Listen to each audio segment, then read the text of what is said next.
All right, once again with Coach Pau of Santo Domingo. Coming off the victory, a big margin for your team, Coach Pau. How important is it sa inyo, Coach, na after last season situation, 1-4 on the record, gano'n ka-importante sa imo and sa inyong team na magayon ang kawat nindo tonight in your first game? Malaking impact to kasi next game namin, court ng hindi namin home court. Yeah. Mas maganda ito kasi tataas ang kumpiyansa ng mga player para makipag-compete kami sa hindi na namin home court. Yeah. And ito, na-testing yung system kung talagang effective. Then yung maraming adjustment pang mangyayari. Kaya lang, for now, rest muna, enjoy muna yung game. Correct. Enjoy muna yung win namin ngayong gabi. Yeah. Like I said, medyo malayo yung score natin.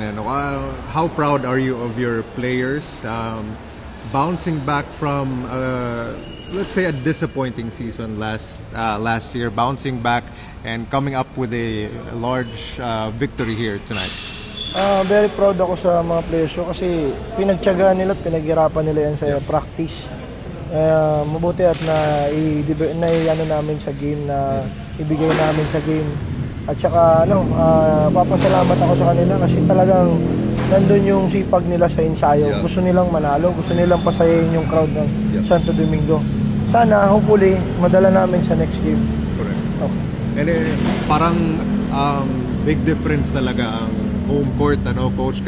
Kasi last year, if I remember correctly, we did not have a game here in Santo Domingo. And I think that is a factor as well, the home crowd and your supporters being here.